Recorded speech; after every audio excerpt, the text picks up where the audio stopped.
Good morning class. हम पढ़ रहे थे राजस्थान की सॉइल। राजस्थान में कितने टाइप की सॉइल पाई जाती है? तो राजस्थान की मृदा, राजस्थान की क्या मृदा, राजस्थान में कितने टाइप की जो मृदा है, सॉइल है, वो मिलती है। तो राजस्थान में अगर देखा जाए तो मोटे मोटे रूप से टोटल है वो कितने प्रकार की सॉइल पाई जाती है? 8 प्रकार की सॉइल पाई जाती है। मतलब मृदा है वो राजस्थान में 8 तरह की मृदा अलग अलग क्षेत्र में उसको पाई जाती है। अब इस 8 टाइप को जो 8 जो भाग है, इसको किस बेस पे बांटा गया है, क्या आधार लिया गया है इसको बांटने का? तो ये इसको आधार माना है जलवायु, कि वहां की जलवायु है वो कैसी है, और क्या बांटा गया है, और उसमें पर्टिकुलर जो मृदा है उसमें पोषक तत्वों की क्या है मात्रा, पोषक तत्वों की मात्रा, और उसका पीएच मान, उसका क्या लिया गया है? पीएच मान। बाकी और भी बहुत सारे तथ्य लिए गए हैं जिसको राजस्थान की जो मृदा है, राजस्थान की जो सोइल है, उसको डिवाइड करने के लिए बहुत सारे और भी तत्व लिए गए हैं। पर उसमें ये जो तथ्य है वो क्या है, इंपॉर्टेंट है, जलवायु, पोषक तत्व और पीएच मान। इनको ध्यान में रखते हुए राजस्थान को कितने भागों में, राजस्थान की मृदा को कितने भागों में बांट दिया गया है? तो राजस्थान की मृदा को 8 भागों में बांट दिया गया है। और राजस्थान का जो कृषि विभाग है, राजस्थान का कौन सा विभाग? कृषि, एग्रीकल्चर जो डिपार्टमेंट है, उसने कितने भागों में बांट दिया गया है राजस्थान की सोइल को? 14 भागों में बांट दिया। अगर तुम्हें नॉर्मल पूछ लिया जाए कि राजस्थान में कितनी प्रकार की मृदाएं मिलती है या कितने टाइप की सोइल मिलती है, तो तुम क्या बोलोगे? 8 टाइप की, है ना। और अगर मान लो कि कृषि विभाग अगर डिफाइन कर दे, तुम्हें क्या कर दे, पर्टिकुलर वो बता दे कि कृषि विभाग के अनुसार राजस्थान की मृदा है वो कितने भागों में बांटी गई है, तो वो कितने भागों में बांटी गई है? 14 भागों में बांटी गई है। और वो किसने? सोइल फर्टिलिटी, किसके आधार पे बांटी गई है? सोइल फर्टिलिटी के आधार पे, मतलब मृदा की उर्वरता, कौन सी मृदा है वो कम उर्वरक है, कौन सी मृदा है वो ज्यादा उर्वरक है, कैसे सोइल, कौन से एरिया की मृदा है वो ज्यादा फर्टाइल है, कौन से एरिया की मृदा नॉन फर्टाइल है या कम फर्टाइल है। इस आधार पे कृषि विभाग ने, राजस्थान के कृषि विभाग ने राजस्थान की मृदा को 14 भागों में बांट दिया गया है। वैसे राजस्थान की मृदा है वो कितने भागों, कितने टाइप की है? तो वो 14 तरह की मृदाएं पाई जाती है। राजस्थान में कितने तरह की मृदाएं पाई जाती है? तो 14 तरह की मृदाएं पाई जाती है। तो राजस्थान में सबसे ज्यादा मृदाएं हैं, वो जो डिस्क्रिप्शन है, जो सबसे ज्यादा पूछा जाता है वो क्या है? 8 टाइप वाला इंपॉर्टेंट है। तो सबसे पहली मृदा है वो कौन सी है जो राजस्थान में सबसे ज्यादा पाई जाती है? वो है बालू मिट्टी। कौन सी मिट्टी? बालू मिट्टी। बालू मिट्टी को हम ऐसे भी बोल सकते हैं बालू मृदा, या फिर हम ऐसा भी बोल सकते हैं कि सैंडी सोइल भी कह सकते हैं, या रेतीली मृदा भी कह सकते हैं, सैंडी सोइल। आपको नाम से क्या नहीं होना है, कंफ्यूज नहीं होना, रेतीली मृदा, ठीक है। ये वैसे तो क्या है, सबसे कम उपजाऊ मृदा ही कौन सी होती है? अगर हमें पूछ लिया जाए कि सबसे ज्यादा उपजाऊ कौन सी होती है और सबसे कम उपजाऊ कौन सी होती है, तो बालू मृदा है वो सबसे कम, ये क्या होती है? सबसे कम उपजाऊ, सबसे कम उपजाऊ मृदा में यही मृदा आती है जो राजस्थान के सबसे ज्यादा एरिया में फैली हुई है। क्योंकि राजस्थान के ये कहाँ फैली हुई है? थार के मरुस्थल में सबसे ज्यादा जो मृदा मिलती है वो क्या मिलती है? बालू मृदा मिलती है, जो सबसे कम क्या है? उपजाऊ मृदा है, जहाँ पे बाजरा वगैरह, मोठ वगैरह इनकी खेती की जाती है। अगर हमें इसके बारे में पूछ लिया जाए कि बालू मृदा है उसमें बालू कितनी है और कले की मात्रा कितनी है, तो बालू मृदा में ऐसा तो होता नहीं है ना कि भी जिस टाइप की मृदा होती है उसमें ये हो सकता है कि उसका परसेंटेज, जैसा नाम है ना, उसकी परसेंटेज क्या हो सकती है, उसमें ज्यादा हो सकती है, पर ऐसा कभी नहीं होता कि उसमें दूसरे टाइप के कण होते हैं वो मिक्स नहीं होते। तो बालू के जो कण है वो कितने हैं? 90 से 95% है। और अगर हम देखें कि कले, जो चिकनी मिट्टी है वो कितने प्रतिशत है? 5 से 7% मात्रा है वो किसकी है? क्ले की है। अगर हमें ये पूछ लिया जाए कि बालू मृदा है वो राजस्थान में कहाँ कहाँ फैली हुई है, तो हम बता सकते हैं कहाँ पे है? बीकानेर में है, बीकानेर के बाद में जोधपुर भी है, जैसलमेर भी है, बाड़मेर भी है, चूरू भी है, और क्या है, झुंझुनू भी है। ये सारे क्या हैं, इतने जिले हैं जहां पे क्या है सबसे, और नागौर भी है, और क्या है, नागौर। नागौर में भी क्या है, कौन सी मृदा पाई जाती है, बालू मृदा पाई जाती है। इतने डिस्ट्रिक्ट है जिसमें क्या, कौन सी मृदा पाई जाती है, बालू मिट्टी पाई जाती है, जिसमें सबसे ज्यादा प्रसार किसका है, बालू मृदा का है। तो सबसे ज्यादा राजस्थान में पूछा जाए तो बालू मृदा है। अगर हमें वैसे ही पूछ लिया जाए कि निम्न में से या फिर सबसे ज्यादा उपजाऊ मृदा कौन सी होती है, या सबसे ज्यादा कम उपजाऊ मृदा कौन सी होती है, तो बालू मृदा है वो सबसे कम उपजाऊ होती है। और दोमट मिट्टी या फिर लोमी सोइल होती है, लोमी मिट्टी होती है, लोमी मृदा होती है, वो सबसे अधिक उपजाऊ मृदा होती है। सबसे ज्यादा अधिक उपजाऊ मृदा कौन सी होती है, लोमी मृदा सबसे ज्यादा अधिक उपजाऊ मृदा होती है।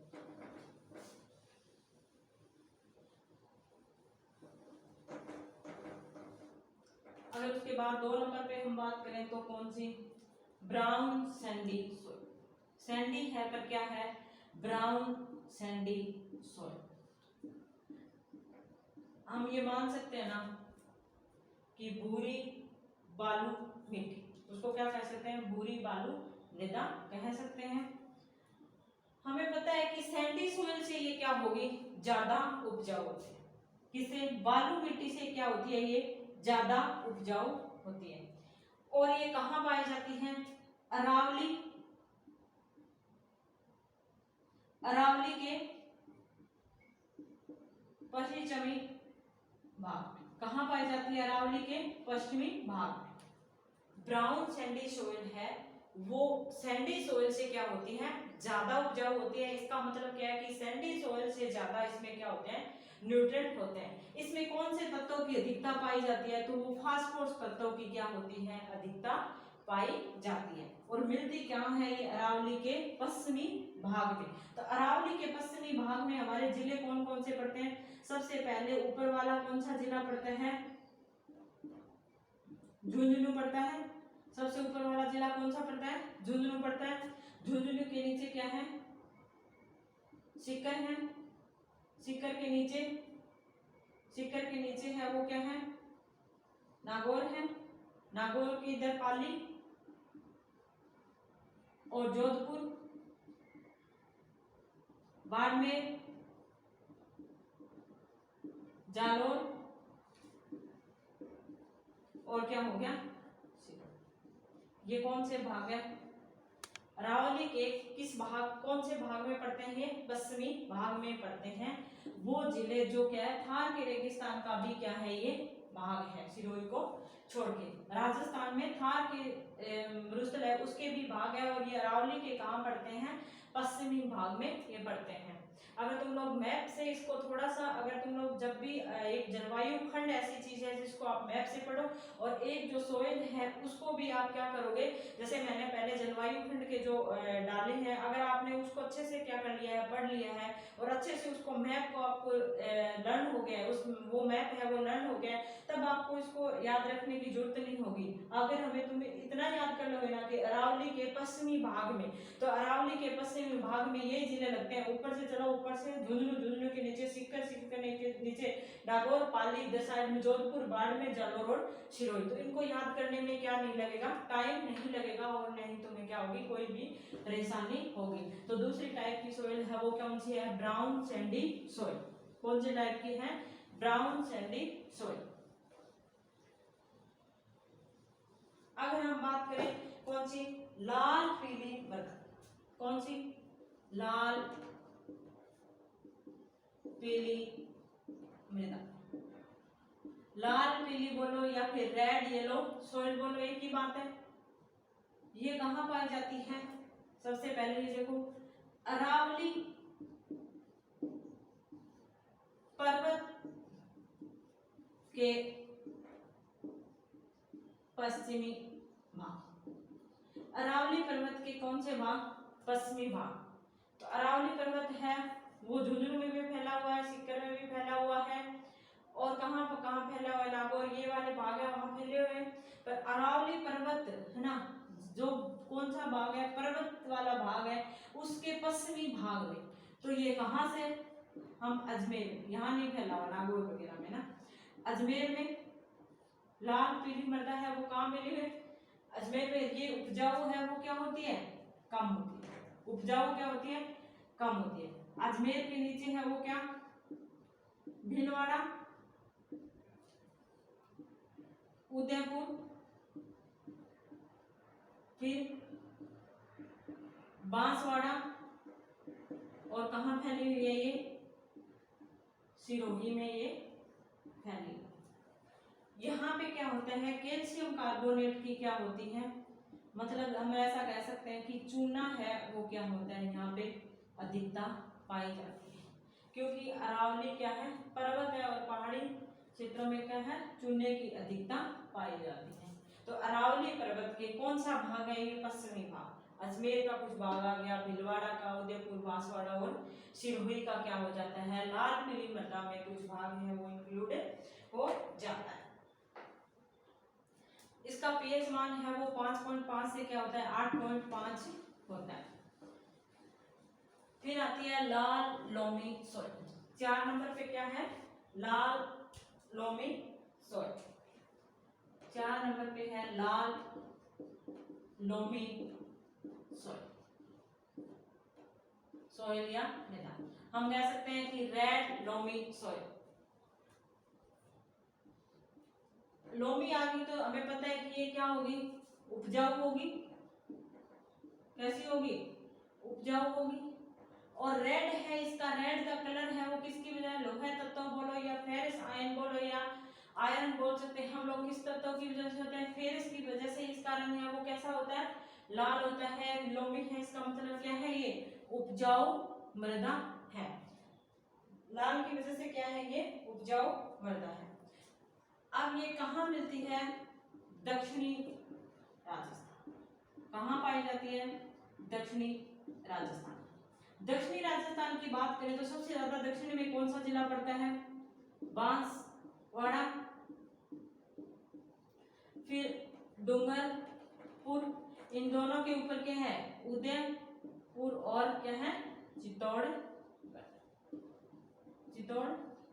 तो हम कह सकते हैं कि राजस्थान के लाल लोमी जो मृदा है वो कहाँ पाई जाती है? लाल लोमी मृदा में लाल रंग है वो किसकी वजह से होता है? तो फेरस की वजह से होता है। और वो कहाँ पाई जाती है? तो दक्षिणी राजस्थान में पाई जाती है। और दक्षिणी राजस्थान का हमें पता है कि दक्षिणी राजस्थान के सबसे ज्यादा दक्षिण में कौन सा जिला पड़ता है? बांसवाड़ा और डूंगरपुर, और उसके बाद उनके ऊपर जस्ट ऊपर क्या है? उदयपुर और चित्तौड़गढ़। इनके जस्ट ऊपर है वो कौन सा है? चित्तौड़गढ़ और उदयपुर। ये कैसा एरिया है? आदर एरिया है। और आदर एरिया में कौन सी मृदा मिलती है? इसका नेचर अगर हम पूछ लिया जाए कि तो फेरस आयन है, एल्यूमिनियम आयन है, इनकी अधिकता होते ही मृदा है वो कैसी हो जाती है? अम्लीय मृदा हो जाती है। अम्लीय मृदा होते ही उसमें किसकी? चूने की कमी हो जाती है, पोटेशियम की कमी हो जाती है, और कैल्शियम की क्या हो जाती है? कमी हो जाती है। तो अब हम कह सकते हैं ना कि लाल लोमी मृदा में क्या है? चूना, पोटेशियम और कैल्शियम की क्या हो जाती है? कमी पाई जाती है। यहाँ से क्वेश्चन इस तरह से भी पूछ सकते हैं कि लाल लोमी मृदा में लाल रंग है वो किसकी वजह से होता है? फेरस आयन की वजह से होता है। कौन से एरिया में मिलती है? तो दक्षिणी राजस्थान में मिलती है।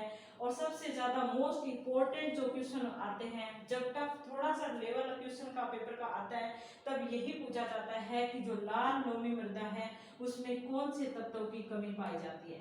तो आप लोग इस तरह से याद रखना कि ये कैसा है? दक्षिणी राजस्थान में है। कौन सा एरिया है? बांसवाड़ा, जो आर्द्र क्षेत्र में पड़ता है, इसलिए वहां सॉइल होगी वो किस नेचर की होगी? एसिडिक नेचर की होगी। एसिडिक नेचर में क्या नहीं मिलता? चूना नहीं मिलता, पोटेशियम और कैल्शियम नहीं मिलता।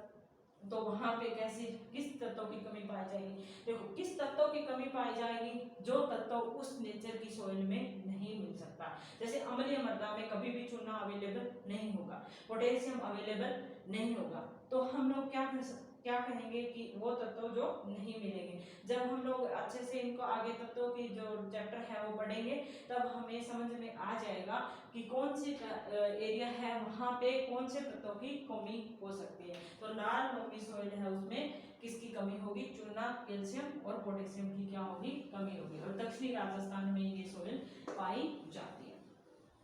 अब 5 नंबर आती है लोमी सॉइल। 5 नंबर कौन सी सॉइल आती है? Loamy soil. लोमी सॉइल है वो सबसे ज्यादा क्या है? तुम्हें बता रखा है कि लोमी सॉइल है वो सबसे ज्यादा क्या है, लोमी मृदा है वो, या दोमट मिट्टी है, इसको मटियार भी, दोमट मिट्टी बोलते हैं, लोमी सॉइल भी बोल देते हैं। ये मृदा है वो सबसे ज्यादा क्या होती है, सबसे ज्यादा उपजाऊ, क्या होती है, सबसे ज्यादा उपजाऊ होती है, सबसे ज्यादा ये उपजाऊ होती है। इनका जो निर्माण होता है वो नदियों के द्वारा होता है, नदियों के द्वारा होता है। और ये कौन से एरिया में पाई जाती है, तो ऑब्वियसली जहां सबसे ज्यादा नदी है वहीं उसी एरिया में पाई जाएगी। तो हम कह सकते हैं कि कोटा, टोंक, अलवर, बाढ़ संभावित क्षेत्र था ना जब हमने जलवायु खंड पढ़े थे, अलवर, भरतपुर और सवाई माधो, सवाई माधो। अगर तुम्हें जलवायु खंड अच्छे से याद हो गए ना तो ये जो सॉइल है वो बहुत अच्छे से तुम्हें समझ में आ जाएगी। क्योंकि अगर तुम लोगों ने सोच लिया कि लोमी सॉइल सबसे उपजाऊ होते हैं, किसके द्वारा बनती है, तो नदियों के द्वारा लाई गई मिट्टी से इसका क्या होता है, निर्माण होता है। हमें पता है कि कोटा वाला एरिया है वहां सबसे ज्यादा क्या होती है, नदियां बहती है। तो कोटा के पास में टोंक है, अलवर भरतपुर भी बाढ़ संभावित क्षेत्र है, सवाई माधोपुर भी क्या है, बाढ़ संभावित क्षेत्र में इसकी काउंटिंग होती है। तो ऑब्वियसली वहां पे नदियां बहती है। तो नदियां बहती है तो वहां की जो मृदा है उसका निर्माण भी कैसे हुआ होगा, नदियों से ही हुआ होगा। तो हम इस तरह से इसको याद रख सकते हैं। सबसे ज्यादा ये क्या है, उपजाऊ है।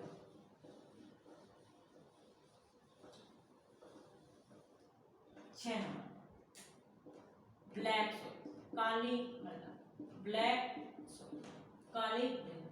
काली मृदा है वो भी क्या है, उपजाऊ है। और किसके लिए, कपास के लिए क्या है ये सबसे अच्छी है। सभी फसलों के लिए सबसे अच्छी है पर कपास के लिए सबसे अच्छी जो मृदा है वो क्या है, ब्लैक सॉइल। ब्लैक सॉइल में क्या नहीं लगता, आम है, मैंगो की खेती है वो ब्लैक सॉइल में नहीं की जाती। पर कपास के लिए सबसे अच्छी क्या होती है, ब्लैक सॉइल ये होती है। तो ये कहाँ मिलती है, ये मिलती है उदयपुर व कोटा। कहाँ मिलती है, उदयपुर व कोटा रीजन है वहां ये सॉइल मिलती है।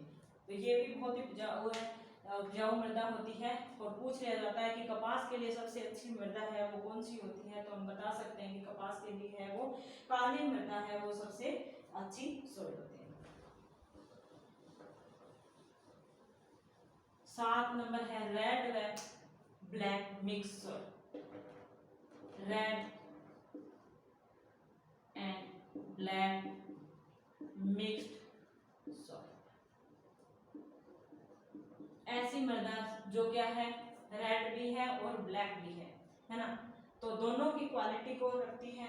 तो इसे क्या कहते हैं, रेड व ब्लैक मिक्स सॉइल। ये क्या होती है, थोड़ी सी क्या है, हल्की मृदा है, लाइट या फिर हल्की मृदा, मतलब इसमें थोड़े से न्यूट्रिएंट की क्या होती है, कमी पाई जाती है। और रेड मृदा है तो रेड में किसकी कमी पाई गई थी, फास्फोरस की कमी थी, कैल्शियम की कमी थी, और किसकी कमी थी, कैल्शियम की कमी है तो कार्बोनेट की भी कमी होगी और नाइट्रोजन की भी कमी होगी। या फिर क्या मैं आपसे बोल सकते हैं कि कार्बनिक पदार्थ की कमी होगी। किसकी कमी होगी, कार्बनिक पदार्थ की। हल्की सॉइल बोल दी है तो इसमें क्या है, देखो रेड है वो कैसे नेचर की थी, रेड सॉइल है वो कैसी नेचर की थी, एसिडिक थी। तो एसिडिक सॉइल है उसमें फास्फोरस कैल्शियम वगैरह नहीं, कार्बनिक पदार्थ वगैरह भी नहीं होते। और ब्लैक सॉइल है उसमें नाइट्रोजन की कमी पाई जाती है, इसलिए इसमें कैल्शियम की भी कमी होती है, फास्फोरस की भी कमी होती है, नाइट्रोजन और कार्बनिक पदार्थ की क्या होती है, कमी पाई जाती है। ये सॉइल है वो थोड़ी हल्की या फिर ऐसे भी बोल सकते हैं कि कम उपजाऊ होती है। ये कौन कौन से एरिया में पाई जाती है, तो ये लिख लो, भीलवाड़ा व उदयपुर के, भीलवाड़ा व उदयपुर के पूर्वी भाग तथा चित्तौड़गढ़ बांसवाड़ा व डूंगरपुर। कहाँ पाई जाती है, डूंगर। जहां रेड और ब्लैक सॉइल पाई गई थी वही एरिया क्या होगा, रेड और ब्लैक का मिक्स वाला एरिया भी वही होगा। तो भीलवाड़ा उदयपुर का कौन सा भाग, पूर्वी भाग है ना। जो किस साइड में लगता है, पूर्वी भाग में। और बांसवाड़ा और डूंगरपुर और चित्तौड़गढ़ है, वहां पे कैसी सोइल पाई जाती है, रेड और ब्लैक मिक्स सोइल पाई जाती है। सबसे ज्यादा इंपॉर्टेंट ये चीज है कि इस वाली सोइल में किसका, कौन से तत्वों की कमी पाई जाती है। तो इस चीज का ध्यान रख लेना, जहां रेड आ जाए वहां पे फास्फोर, कैल्शियम और कार्बनिक पदार्थ, चूना, पत्थर सबकी क्या होगी, कमी होगी। और जहां ब्लैक आ जाए तो वहां पे कार्बनिक पदार्थ की भी कमी होगी और नाइट्रोजन की भी क्या होगी, कमी होगी। और जहां लोमी आ जाए वहां सबसे ज्यादा क्या हो जाएगा, उपजाऊ बना जाएगा। और अगर रेड नाम दिया हो सोइल में, पूछ लिया जाए कि इसका लाल रंग है वो किसकी वजह से होता है, तो लाल रंग है वो किसकी वजह से होता है, फेरस आयन की वजह से इसका क्या होता है, लाल कलर होता है। फेरस आयन की वजह से क्या होता है इसका, brown Sandy Lomb soil, brown Sandy Lomb soil, कौन सी, ब्राउन, देखो सैंडी लॉम सॉइल है, हम सैंडी सॉइल है वो पढ़ ली थी हमने, ब्राउन सैंडी सॉइल भी पढ़ ली थी। अब ये सॉइल है ब्राउन सैंडी लोम सॉइल। इसका मतलब क्या है कि इसमें लोम भाग भी क्या है, अलवर और भरतपुर का, अलवर व भरतपुर का उत्तरी भाग, कौन सा भाग, उत्तरी भाग, तथा गंगानगर का मध्यम भाग, क्योंकि यहाँ पे क्या है, घग्गर नदी।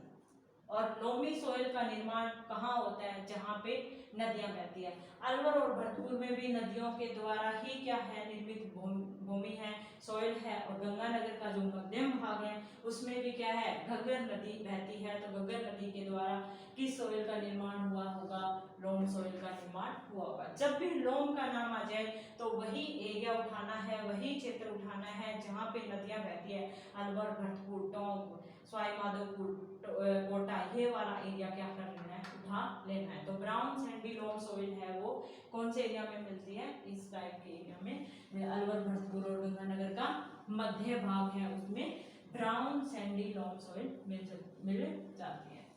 इस तरह से हमें क्या करना है, इसमें सबसे ज्यादा इंपॉर्टेंट तुम्हें ये याद रखना है कि सोइल का जो डिवाइडेशन है वो किस आधार पे किया गया है, स्वराजस्थान की मृदा है वो कितने भागों में बांटा गया है। अगर हमें पूछ लिया जाए तो 8 भागों में, अगर राजस्थान के कृषि विभाग के बारे में साथ पूछ लिया जाए तो 14 भागों में। उन्होंने क्या लिया था, कृषि विभाग ने सोइल की जो उपजाऊपन है उसके आधार पे 14 भागों में बांटा था।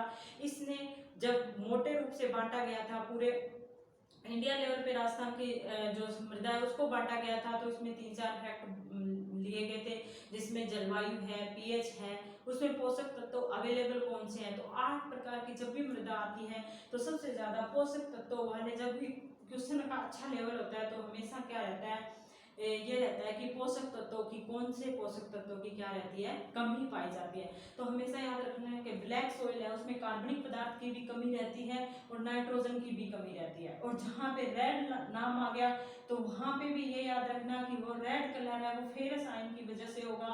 और रेड कलर की सोइल है वो आर्द्र एरिया में मिलती है, और आर्द्र एरिया में मैं तुम्हें पढ़ा चुकी कि थोड़ी सी अम्लीय मृदा मिलती है। और अम्लीय मृदा में कभी भी चूना नहीं मिलता। और चूना में क्या होता है, कैल्शियम होता है, और कैल्शियम भी नहीं मिलेगा, फास्फोरस भी नहीं मिलेगा, और पोटेशियम भी वहां पे नहीं मिलेगा। तो इस तरह से हम एक दूसरे को क्या करके कोरिलेट करके इसको क्या कर सकते हैं, पढ़ सकते हैं।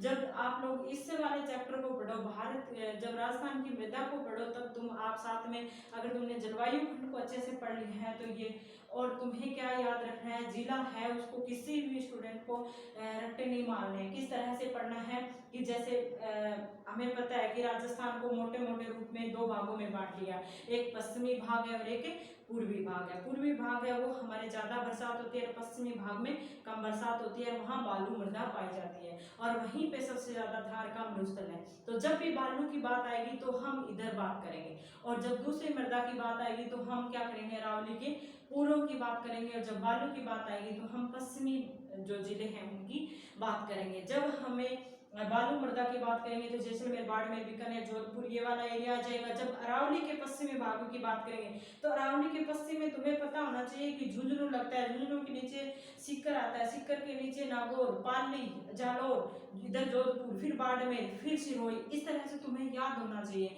अगर ये मैप याद होगा तो तुम्हें रट्टे मारने की जरूरत नहीं होगी। आप जैसे जलवायु खंड में हमने पढ़ा था कि बाढ़ संभाव्य क्षेत्र अलवर, भरतपुर, टोंक वगैरह ये वाला एरिया पढ़ा था हमने, तो हमें पता है कि वहां पे बाढ़ की संभावना कब है, जब वहां नदी बहती है। और जब भी नाम लोमी आ गया है तो ऑब्वियसली कि कौन सा क्षेत्र वहां से लिया जाएगा जहां पे नदियां बहती है, और इन्हें जो डिस्ट्रिक्ट है जिनमें नदियां बहती है। तो इस तरह से आप इसको मतलब कोरिलेट करके क्या कर सकते हो, याद कर सकते हो। हमेशा जब भी पढ़ो तब हमेशा मैप को ध्यान में रखते हुए इसको क्या करो, पढ़ाई करो, जिससे तुम कभी भी नहीं भूलोगे।